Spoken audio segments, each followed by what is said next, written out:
Police say Woodmansee even stored Foreman's bones in his South Kingstown home and kept a journal documenting the gruesome details of the crime. Vicky Sherman also lived nearby. Just creepy, you know? You didn't even want to look at him. That's how creepy he was. We found a shoe box that had bones in it.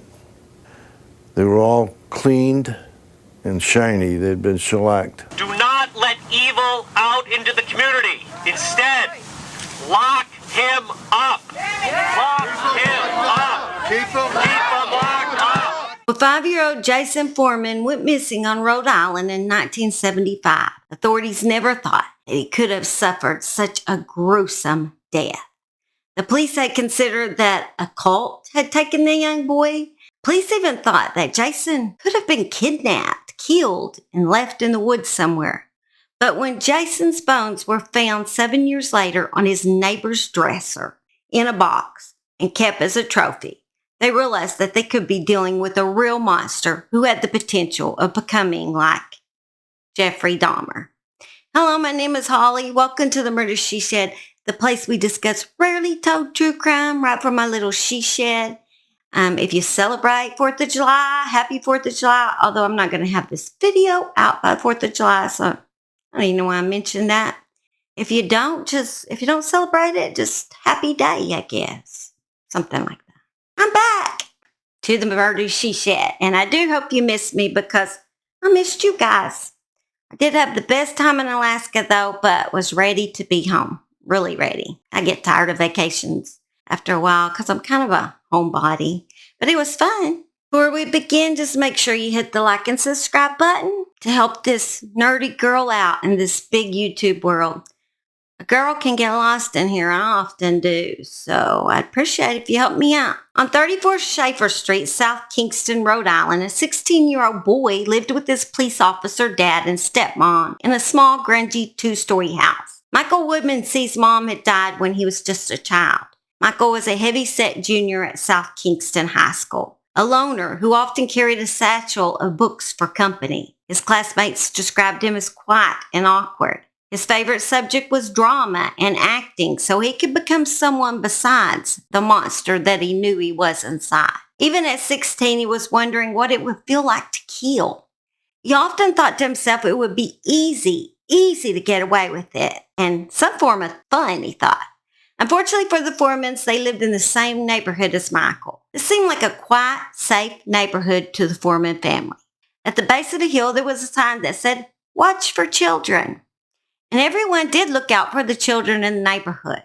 John and Joyce Foreman lived with their 2 boys, John Jr. and Jason Douglas, and the boy's older half-sister, Marie, just at the top of the hill. Michael Woodmansee lived at the middle part of the hill, so he just lived a few houses down from the Foremans. And like I said, his dad was a police officer. Seemed like a nice, quiet family. The whole neighborhood seemed safe and quiet, and no one was worried about their children getting out and around. It was May 18, 1975, and school had just ended for the summer. It was Joyce's 25th birthday. Joyce was washing dishes when John and Jason came to ask to play outside. They wanted to build a fort at the edge of the woods with the other boys in the neighborhood.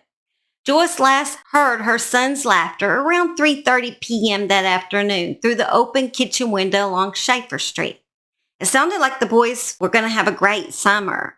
She heard Jason laughing and having a lot of fun outside, so she wasn't worried at all. Around 5, John Jr. showed up for supper without his brother. Also around that same time, Dad John returned home from work. John Jr. told his parents that Jason had told the other boys around 4 that he was going to go home. John Foreman began driving around the neighborhood looking for his son because it would be very odd if he said he was going to come home and he didn't come home. That was odd behavior for Jason. Should have been home by that time. He knew to come home by supper, and he wasn't there, so they became a little worried. By 5:30, the boy had missed supper, and the search became frantic. By 7 p.m., the town's fire horn sounded for volunteers. Over the next 8 days, one of the largest searches in the state's history combed through the woods and bogs and ponds and backyards of South Kingston.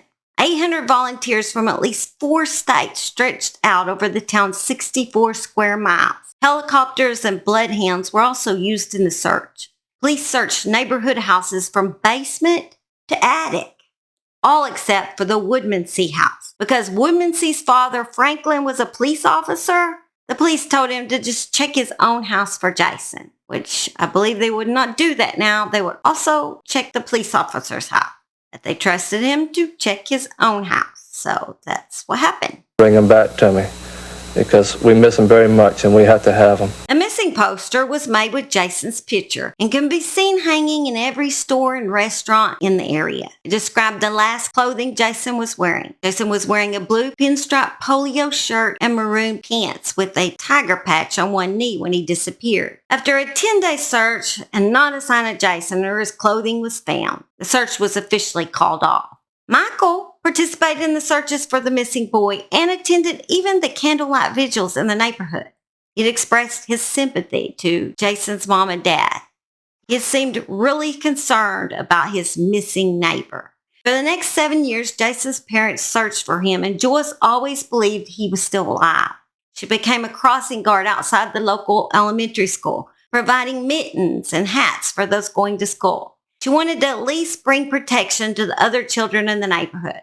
If she was a crossing guard, she would be able to watch them as they walked home and walked to school, and she thought she could at least protect the other children that way. Michael Woodmansee was never suspected of the crime, although his parents did once question him about bones that were found in his room on his dresser.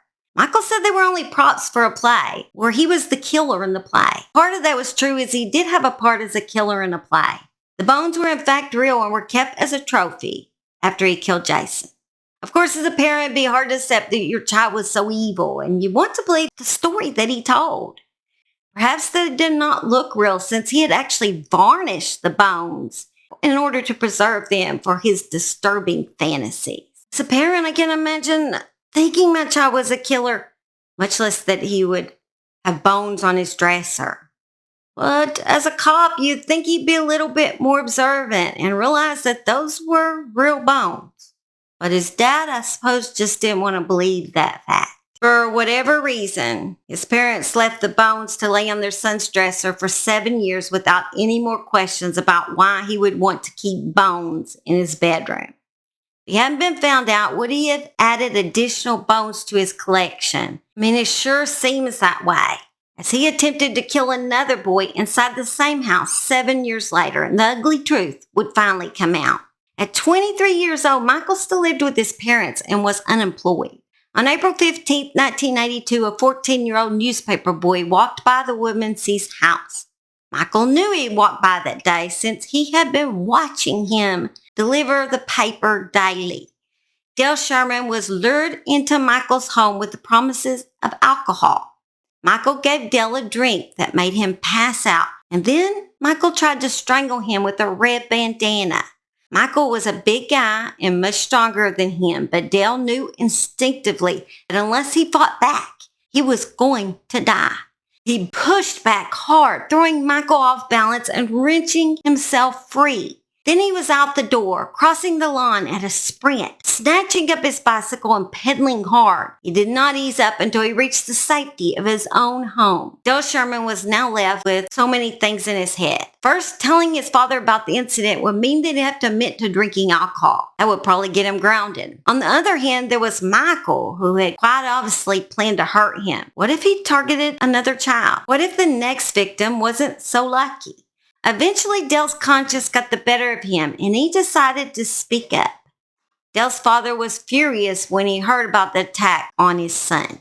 He immediately put the boy into his car and drove over to Michael's house. There, an altercation ensued, during which Michael was punched in the face by the father, which I can't blame him. At that moment, Michael's father arrived home and broke up the fight. Seeing that his son's nose was bleeding, possibly broken, Franklin called the police and said that he wanted to lay a charge of assault on Dale's father. After Michael was questioned at the scene and Dale was questioned at the scene, they realized what Michael had attempted to do to Dale. So Michael was sent to the police station for a, more in-depth interview. There was 2 officers there that had been there in the past when Jason went missing.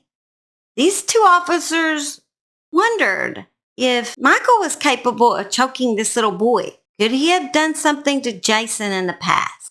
That evening, Michael refused to discuss the past, but the next day, he confessed things that would leave the officers in complete shock. Michael admitted to killing Jason and told the officers that they would find his bones on his dresser. And then he said next to the bones was a journal.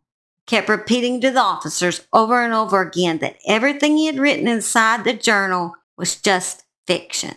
The officers found Jason's bones right where Michael said they would be found. Jason's shellac bones were laying on Michael's dresser in a box.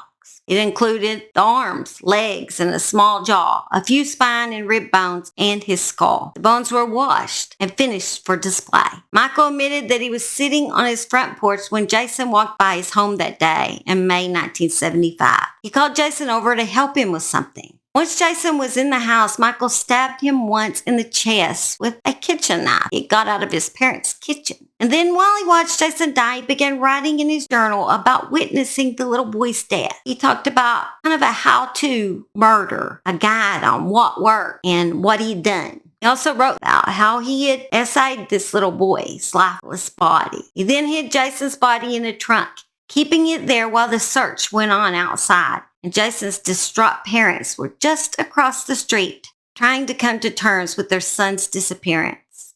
Michael joined the hunt for Jason, mingling with neighborhood volunteers, all the while carrying his deadly secret with him. After everything began to die down, Michael then got to work on disposing of Jason's body. Michael continued writing in his journal on how he dismembered Jason's body limb by limb, boiled and stripped the bones before consuming some of the flesh. Most of the journal is so awful that it was sealed by the judge who sentenced Michael. The police chief who read the journal admits that only a handful of people have read it, and he would never repeat what was inside because it was the most gruesome thing he had ever read or investigated. Michael pleaded guilty to a reduced charge of second-degree murder on February 24, 1983, in a plea deal with prosecutors to spare the FOREMAN family the horrific details of Jason's death. Michael received a 50-year sentence, 40 years to serve with an additional 10 years suspended for the murder of 5-year-old Jason, and a 10-year concurrent prison sentence for the assault on little Dale. But because Michael was well behaved during his incarceration, he shaved nearly 12 years off that sentence by earning good time credit. He was to be released from prison in 2011 after serving 28 years. On a radio program, Jason's dad announced that he intended to murder Michael if he was released. Do intend, if this man is released anywhere in my vicinity, or if I can find him after the fact, I do intend to kill this man. It's a shame he only got 40 years to begin with. He should have got life sentence. Beside myself, I can't think, I can't sleep. All I think about is trying to find a way to get to this man to kill him.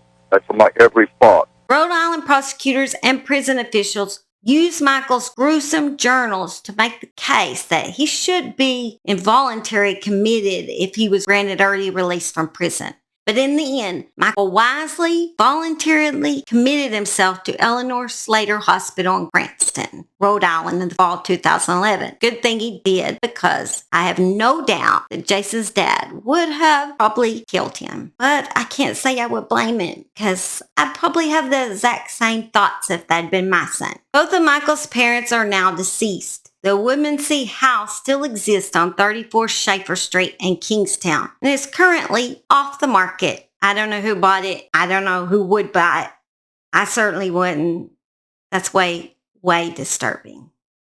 Well, I never understand people that want these murder houses, but we don't got to worry about that because it's off the market. Jason's mother died in 2000 at the age of 50. For 25 more years of her life, she had to live each birthday, knowing the awful things that were done to her son the day she turned 25.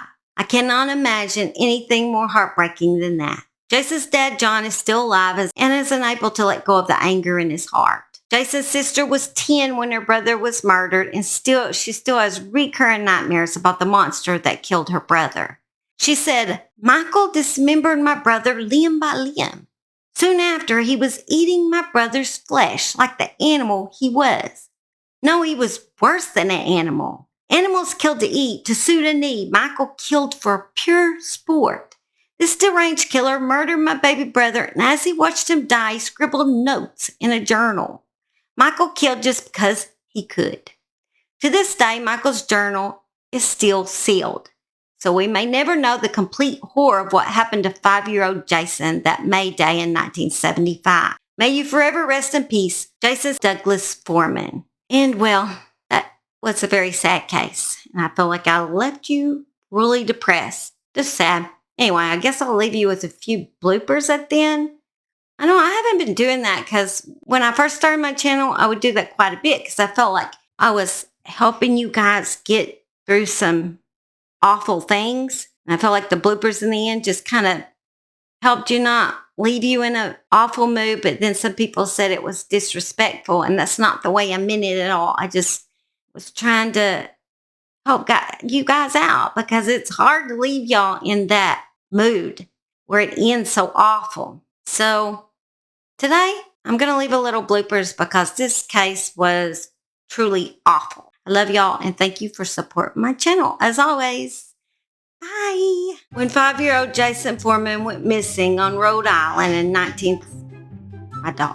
21,000 while I was in Alaska, my channel just went kind of flatlined and never went anywhere. Let me get on with the story because it's getting nowhere quick. It was May 18th, 1975. I'm having all kinds of problems. I blew up the four-wheeler somehow. I just started smoking and stuff came out of it. Now Simon's mad at me. He cannot run with the four-wheeler. Well, my husband said I poked a stick through the radiator. I believe I'm innocent. Well, I think I'm innocent. I mean, you say you're innocent until you're proven guilty, and I have not been proven guilty that I did this. But he says that I run a stick through the radiator. And then steam came up, and I thought I was about to catch on fire. And Simon did not care. He wanted me to get back on the four-wheeler and not quit riding it. It didn't matter if it was about to blow up. He did not care. He had no sympathy towards me.